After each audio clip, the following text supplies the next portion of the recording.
Bueno, un gran saludo a todos. Ya esta es la última parte de esta capacitación titulada Fundamentos de Escritura y Documentación para la Redacción Académica y Profesional. En este caso, el módulo Redacción de Textos Administrativos y Académicos. Justamente hoy vamos a trabajar en la construcción de textos académicos de manera general, ¿verdad? Vamos a ver un poco los elementos y su estructura.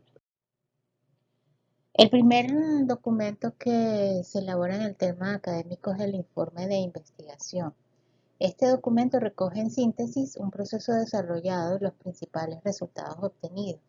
Es importante que su redacción sea clara, precisa, porque busca comunicar los resultados, es decir, los hallazgos de todo el trabajo investigativo desarrollado. El informe de investigación tiene una estructura general, digamos. No significa que esta sea la misma en todos lados, porque hay instituciones incluso que hacen como un manual, indican a los investigadores cuáles son las partes que debe tener su investigación, o en el caso, por ejemplo, de las tesis de grado, las universidades desarrollan también sus propios criterios y les dice cuáles son las partes, pero estas de las que vamos a hablar hoy son las generales, digámoslo así. Puede haber algunas variantes, pero en general un informe de investigación se estructura de esta manera. En primer lugar, tenemos una hoja de presentación que tiene el título del trabajo o de la investigación, el nombre del autor y el centro donde se realiza y la fecha de publicación. Es importante no obviar la fecha, porque luego si se hace referencia a ese documento, pues ahí debe quedar claro cuándo fue elaborado. Los autores o los investigadores suelen dar una página de agradecimientos, sobre todo si en su proceso de investigación también contaron con el apoyo de otras instituciones o de otras instancias.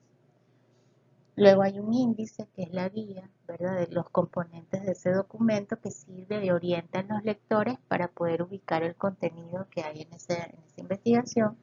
Luego se presenta un resumen del trabajo que es algo breve, no debe superar una cuartilla, o una cuartilla me refiero a una página de Word, donde se precisa el objetivo general de esa investigación, cuáles fueron de manera general, no muy detallada, los métodos utilizados para obtener la información y los principales resultados. Luego viene la introducción. En la introducción se hace el planteamiento del problema. Es decir, una investigación, cuando las personas hacen investigaciones, es porque hay una pregunta. La realidad ofrece situaciones, ofrece hechos, cosas que están pasando. Entonces un investigador se presenta, se para frente a esa realidad y quiere conocer las causas o quiere detallar qué es lo que pasa, o quiere describir ese fenómeno, ¿sí? Entonces hay objetivos que se plantea un investigador. Entonces en la introducción, después que él va a hacer que se para frente a esa realidad, él tiene que plantear ese problema. ¿Cuál es el problema que él está viendo y que él quiere investigar? ¿Cuál es la importancia de ese problema que él está viendo para la sociedad, para el país o para el mundo, si lo podemos ver de esa forma? Presenta los objetivos, qué es lo que él busca con esa investigación, qué es lo que él quiere indagar. Y una hipótesis, puede ser que el investigador ya tenga una hipótesis, puede que no, eso no es obligatorio, pero puede ser que el investigador sí tenga ya una hipótesis, un preplanteamiento de lo que podría estar sucediendo. Luego una fundamentación teórica, porque él, para poder acercarse a esa realidad, analizarla y comprenderla, él va a tomar teorías previas, sustentos teóricos que le van a permitir entender y comprender lo que está sucediendo. Y una panorámica general de la estructura y el contenido del informe. En la introducción, brevemente puede ir contando cómo estructuró su documento. Luego presenta la metodología, que es el sistema, los métodos empleados, ¿sí? Si hizo encuestas, si hizo una prueba de laboratorio, si hizo grupos focales, etcétera. Él va a contar en la metodología cuáles fueron esos instrumentos que él utilizó para obtener la información. Luego presenta sus resultados con el análisis, incluye la descripción de los datos que obtuvo, así como el análisis, ¿sí? Y va a hacer énfasis en aquellos resultados más importantes o más relevantes. Luego, la discusión. Esta parte de la comunicación de la ciencia tiene la finalidad de contrastar estos hallazgos con lo que se venía asumiendo como válido, porque puede ser que hay otras teorías de un fenómeno que ha ocurrido en otros países, pero puede ser que en El Salvador ese mismo fenómeno tenga características particulares, que ha pasado algo distinto en el país, por ejemplo. Y entonces él va a contrastar lo que él encontró, lo que esa persona halló, con lo que ya existe o lo que ya se ha conocido como válido. ¿Por qué? Porque ese nuevo hallazgo, ese nuevo conocimiento, él lo va a sumar a los cúmulos de conocimientos de la ciencia en el mundo, ¿sí? Y va a plantear probablemente incluso nuevas teorías, ¿sí? Luego, él va a presentar sus conclusiones que deben redactarse de forma muy breve. Se desprende en una forma lógica de los planteamientos recogidos en todo el trabajo y es bastante factible que haga recomendaciones, ¿sí? Donde él plantee algunas sugerencias.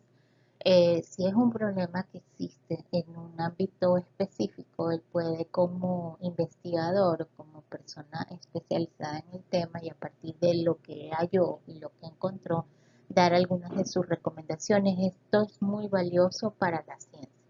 Y por último, la bibliografía, que son las referencias que él utilizó con las cuales nutrió su investigación, las que le permitieron poder interpretar lo que estaba pasando en la realidad.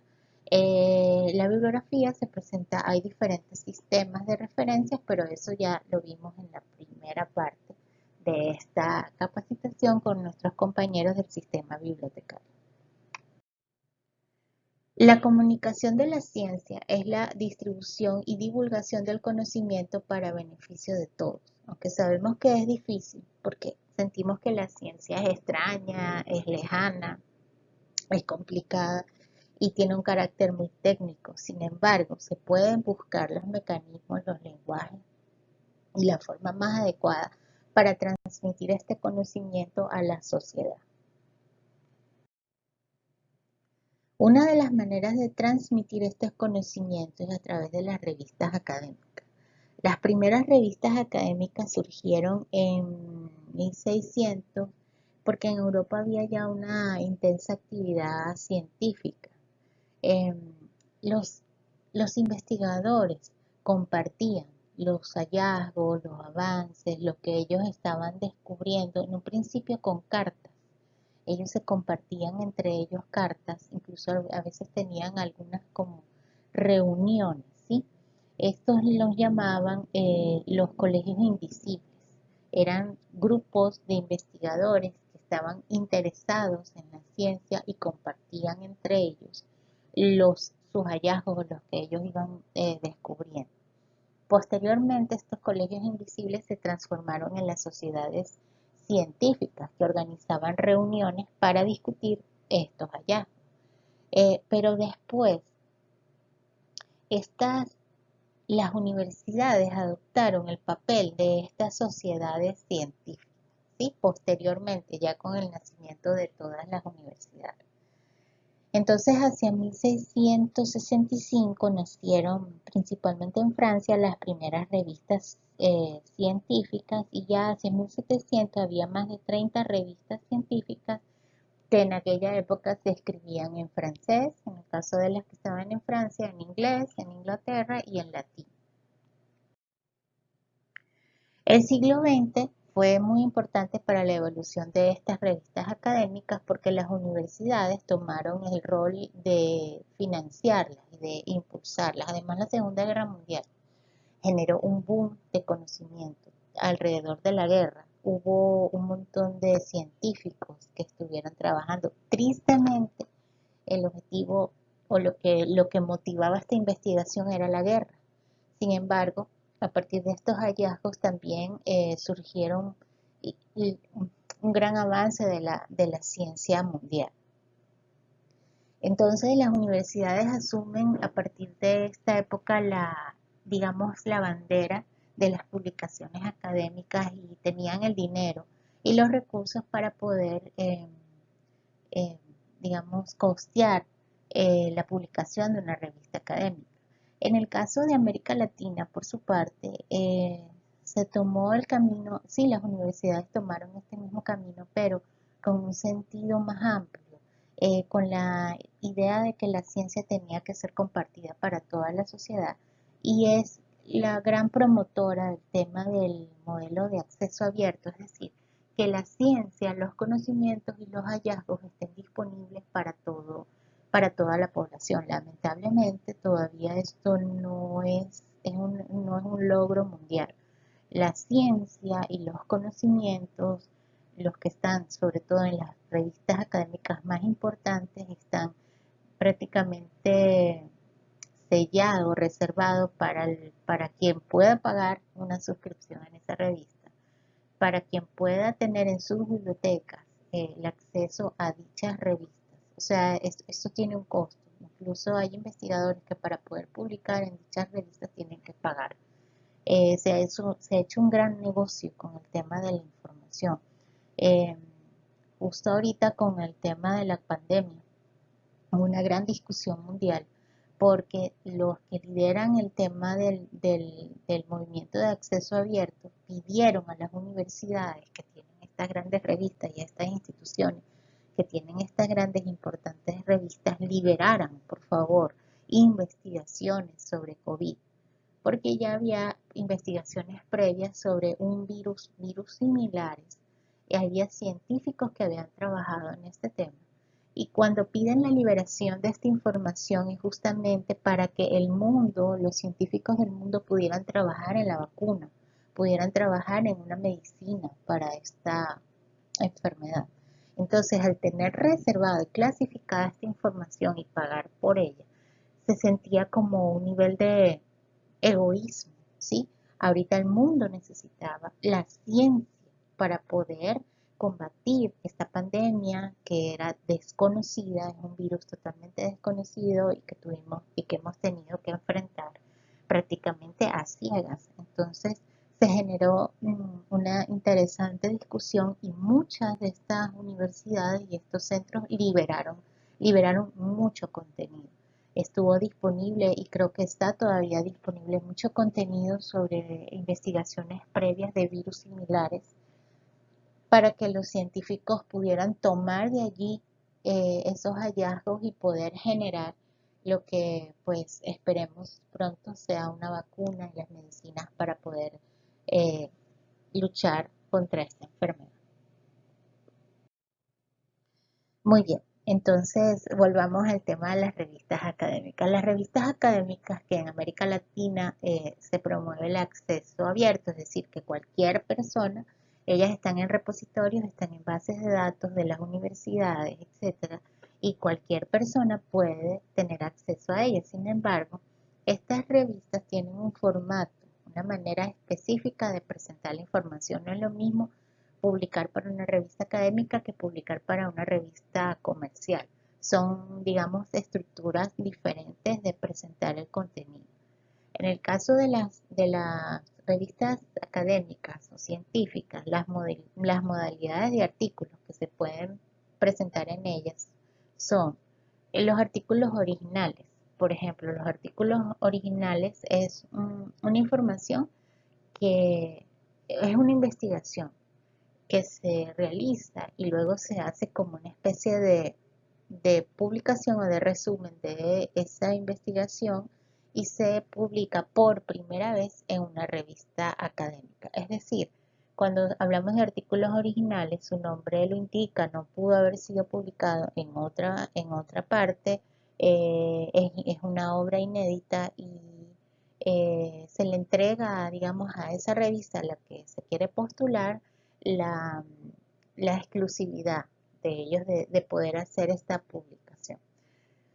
¿Cuál es el formato de un artículo original? ¿O cuáles son las partes que constituyen un artículo original? ¿O qué tiene? Pues el artículo original tiene una introducción, tiene material y métodos, que es lo que vimos, o es decir, la metodología, presenta los resultados y la discusión. Este es el formato de un artículo original.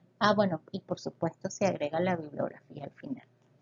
Luego tenemos los artículos de revisión. Los artículos de revisión es que la persona hace una recopilación de información relevante sobre un tema. Es decir, si yo quiero hacer una investigación sobre la dolarización, entonces yo voy a investigar, voy a buscar eh, bibliografía sobre el tema de la dolarización, ¿sí? Examina esa bibliografía publicada y presenta ya diversas perspectivas, ¿sí? Es un análisis de un autor y presenta algunas conclusiones. Entonces, en el caso de un artículo de revisión, la estructura es introducción, desarrollo y conclusiones. Fíjense que es distinto al artículo original, porque en este caso la persona no está haciendo ningún trabajo de campo, no está haciendo encuestas, no ha hecho entrevistas o no ha hecho ningún experimento, solamente hizo una revisión de documentación y a partir de ahí un análisis, que no es cosa fácil tampoco. O sea, no quiero decir que un artículo original es más importante que uno de revisión porque ambos tienen muchísimo trabajo y muchísimo análisis detrás. Otro tipo de artículo que se puede publicar en una revista académica son las reseñas. Son textos que describen y evalúan novedades editoriales, porque resulta de interés para los lectores. ¿Cuál es la estructura? Una contextualización, es decir, las reseñas son, usted lee un libro y sobre todo, usted tiene que ser un libro principalmente reciente, ¿no? De reciente publicación. Y usted cree, bueno, realmente creo que este libro es muy interesante y los estudiantes de esta carrera deberían leerlo porque tiene información clave para tales y tales temas. Entonces usted hace su reseña de este libro. Incluso puede hacer una reseña de un capítulo de ese libro, no tiene que ser necesariamente de todo el libro. Usted dice, mire, qué capítulo más interesante. Quiero hacer una reseña, es decir, quiero presentar un resumen de este capítulo. Entonces usted hace una contextualización que explica quién es el autor, dónde se hizo ese libro, cuál es un poco en general sobre el libro, pero es algo breve. Luego hace una descripción, es decir, qué contiene ese capítulo o qué contiene ese libro, y después hace una evaluación. ¿Por qué usted cree que es importante leer ese libro? Puede ser que usted lo lea y dice, este libro está muy interesante y me parece que podría complementarse con tal o cual libro o con tal o cual documentación, con tal o cual informe y sería de gran utilidad para tal cosa. Y por último se hace una conclusión. Las reseñas son muy valiosas porque los investigadores y en general las personas no tenemos tiempo de leer todo lo que está disponible, más porque el mundo editorial es un mundo demasiado activo.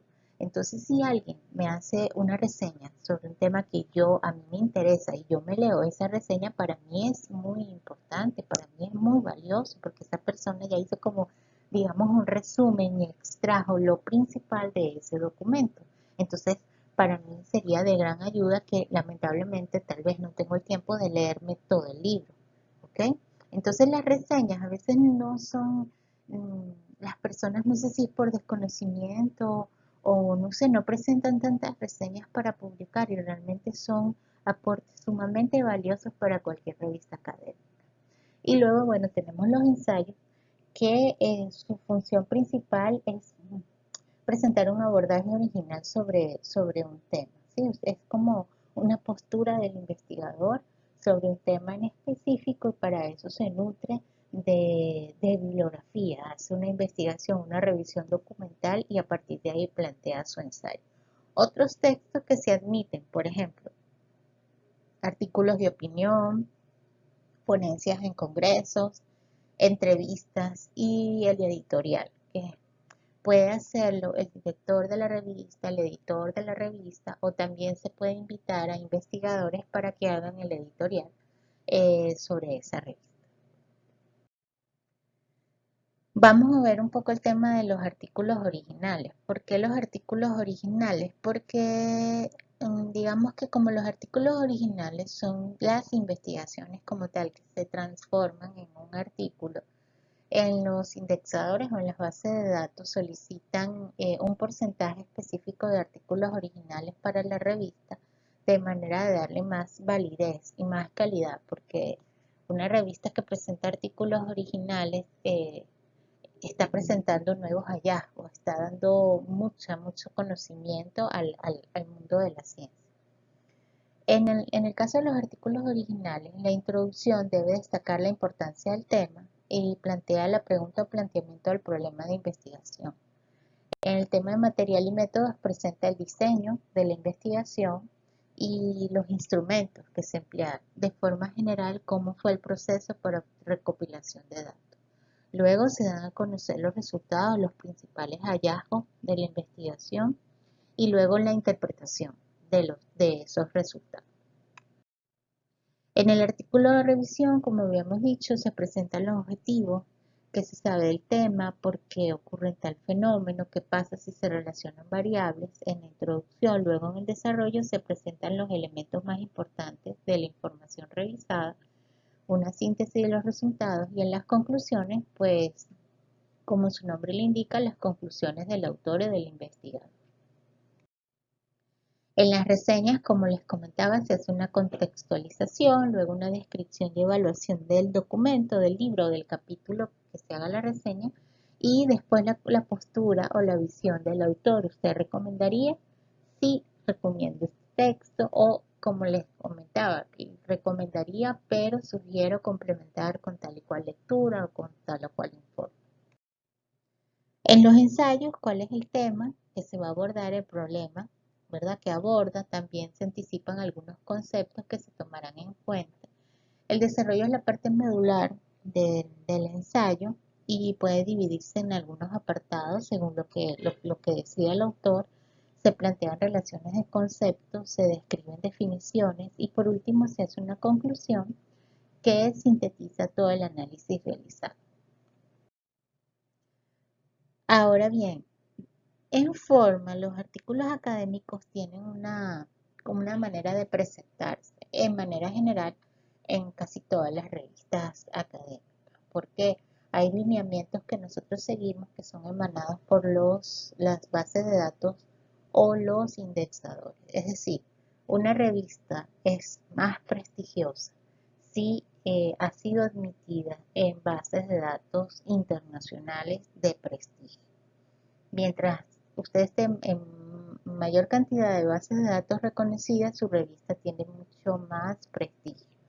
En el caso de El Salvador, pues somos pocas las revistas que estamos en indexadores de prestigio, estamos trabajando en ello, mejorando cada vez más, pero como país tenemos un gran reto, queremos tener muchas más revistas en las bases de datos internacionales, porque si hay un gran interés de los lectores, creemos que tal vez no, que nadie le preocupa El Salvador y al contrario. Como ejemplo puedo mencionar que nuestra revista, la de la Universidad Francisco Gavidia, Realidad y Reflexión, cuando estamos hay unas estadísticas que manejamos de la base de datos centroamericana que se llama CAMYOL. Cuando entramos a esa base de datos nos damos cuenta que nuestros principales lectores son México, Colombia, España y Venezuela. La cantidad de descargas de artículos, la cantidad de visitas de esos países es increíble en nuestra revista. Por lo tanto, lo que nos da señal de que hay un interés por conocer qué es lo que está pasando en El Salvador, cuáles son las investigaciones que están haciendo los salvadoreños y las universidades salvadoreñas. Hay muchísimo interés por nuestro país. Muy bien, ¿cuál es, digamos, la estructura, digamos, formal de un artículo académico? Un artículo académico debe tener un número de ISSN. Este número es un número de registro internacional que se otorga a cada revista y digamos que es una especie de sello, ¿sí? Mundial. En nuestro caso, nosotros tenemos un número ISSN para la revista en físico y también tenemos un número para la misma versión de la revista, pero en digital. Luego nos piden que tengamos el título en español y en inglés. ¿Por qué? Porque al entrar en la base de datos, las personas pueden buscar ese tema en, en el buscador y pueden escribir palabras en inglés. Y entonces de esta manera nosotros podemos posicionarnos y nos pueden, digamos, buscar, encontrar mucho más fácil desde incluso otras bases de datos conectadas a donde estamos nosotros. Luego los autores, su filiación académica, es decir, en qué universidad están trabajando, también sus títulos académicos y un contacto, preferiblemente un correo. También como parte de la gestión editorial, las revistas académicas pasan por un proceso de arbitraje, es decir, cuando usted postula su artículo a una revista, este artículo es revisado por el comité editorial, pero posteriormente pasa a un proceso de arbitraje, es decir, una persona especialista en el área en la cual usted escribió revisa su artículo. Esto lo hacemos bajo un sistema doble ciego. ¿Qué significa doble ciego? Que ni el árbitro sabe quién escribió el artículo, ni el autor sabe quién es el árbitro. Es decir, ahí no hay cruce de información, todo se hace a través del comité editorial. Este especialista va a emitir comentarios sobre ese artículo. Generalmente son comentarios para mejorar. Las personas a veces les da un poco de miedo porque sienten que en el arbitraje el artículo va a ser rechazado, que no va a ser bien evaluado, etcétera. Y al contrario, es un proceso muy enriquecedor donde los árbitros emiten comentarios para mejorar los artículos, los autores reciben estos comentarios, los mejoran, se le vuelve a pasar al árbitro para que revise si están todos de acuerdo, entonces el artículo se publica. Pero hay que ver, hay un proceso entre esa fecha de recepción del artículo original y la fecha de aprobación final, es decir, hay pasos que se cumplen en este proceso de arbitraje y nosotros tenemos que verificar para ética de la revista y para nuestro posicionamiento en indexadores cuánto tiempo duró ese proceso. Desde que recibimos el artículo original sin tocar hasta que ya publicamos el artículo modificado, aprobado, revisado y arbitrado. Y por último, fíjense que ahí hay como unos simbolitos. Esa es la licencia Creative Commons. Esta es una licencia internacional del tema de derecho de autor, donde le indica al lector qué puede hacer con ese artículo. Si ustedes se van a la página de Creative Commons, ustedes van a ver qué tantas restricciones me ha puesto el, la revista para el uso de ese artículo, ¿sí? Porque nosotros solo tenemos el derecho de publicación. El derecho de autor siempre lo tendrá, en este caso, en este artículo que vemos, el doctor Enrique Barraza y Verónica Melar. Ellos son los autores y sus derechos están conservados y preservados. Nosotros como público, ellos nos ceden solo el derecho de publicar este contenido. Entonces nosotros le decimos a la gente a través de esa licencia, ese icono, lo que le queremos decir a la gente, cómo es el uso de ese artículo. Es decir, lo puede reproducir, sí, lo puede reproducir con fines académicos, sí, puede divulgarlo con fines académicos, sí. Lo que no puede hacer es comercializar, no puede decir yo voy a agarrar este artículo y voy a hacer otro, lo voy a escribir, solo medio le cambio el título tal vez y lo publico en otro lado, porque eso es plagio. Tampoco puedo decir voy a imprimir este artículo y lo voy a vender como un folleto, como una revista. No, porque aquí nosotros con esa señal le estamos diciendo eso está prohibido. Usted no puede usar este artículo con fines comerciales, con fines académicos, lo que usted quiera. Porque así, de esa manera estamos protegiendo el derecho de autor. Y además, esto es una convención internacional, un acuerdo internacional. ¿Cuál es la forma de uso del artículo de realidad y reflexión? Muy bien, el artículo también debe presentar si ven un cintillo superior, el título y el número de páginas. ¿Por qué el número de páginas? Porque cuando nosotros subimos estos artículos a la plataforma o a las bases de datos, nosotros subimos el PDF. No subimos el PDF completo, sino el PDF del artículo. Si alguien lo descarga y quiere trabajar en él y después lo quiere citar, ya sabe de qué página está ubicado en la revista final. Luego el nombre de los autores también tiene que estar arriba en el cintillo, en el encabezado, y se nos pide que tengamos un resumen tanto en inglés y en español del artículo y palabras claves. Las palabras claves, lo ideal sería que por ejemplo, lo ideal es que los compañeros del sistema bibliotecario, una persona especializada en el tema bibliotecario, sean quienes decidan cuáles son las palabras claves, porque estas palabras claves son las que van a ayudar a que ubiquen el artículo en las bases de datos. ¿Ok? Pues eso es de manera general, es bien amplio el tema de las revistas académicas, a mí me encanta hablar de ello, pero digamos, les he planteado como en lo general para que ustedes tengan una idea de cuál es la estructura, cómo funciona, qué tanto se requiere y cómo es un poquito el, el proceso de gestión editorial. Les he dado un resumen de cómo es todo el proceso de gestión editorial. Pero yo también quiero aprovechar de invitarlos a ustedes a enviar sus propuestas de artículos. Ya vieron qué tipo de artículos pueden presentar. Si tal vez no están haciendo una investigación, les animo a presentar una reseña de un capítulo de un libro o de un libro que ustedes consideren muy importante, de las carreras que se imparten aquí en la universidad, que se animen a escribir, que se animen a escribir. Ya vieron cómo es la estructura, igual esta presentación les queda a ustedes para descargar, para que después la puedan consultar y con muchísimo gusto en UFG Editores les podemos orientar en las creaciones de sus artículos, si tienen interés de escribir. Pero realmente les animo a hacerlo, porque trabajamos en una universidad y uno de los objetivos de una universidad es la generación de conocimientos. Y aún más si dentro de las personas que están participando en esta capacitación hay docentes. Eh, Sería muy interesante que tanto ustedes como sus estudiantes se animen a escribir.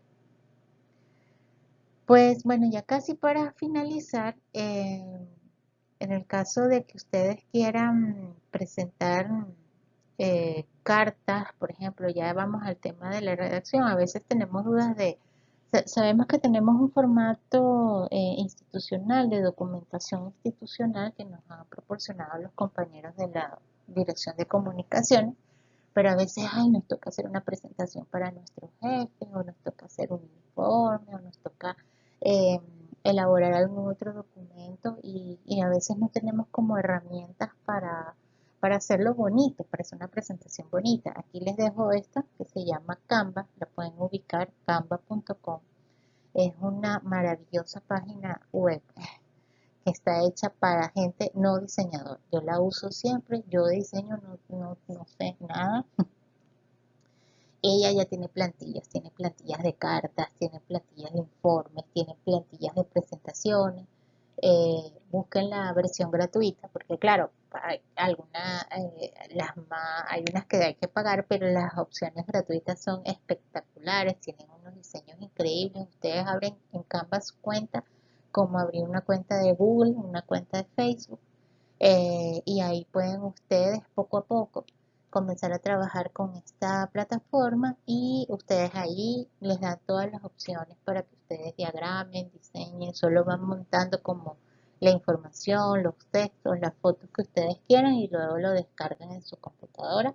Se la recomiendo muchísimo para elaborar sus documentos. De Word hay muchas opciones para trabajar en Word.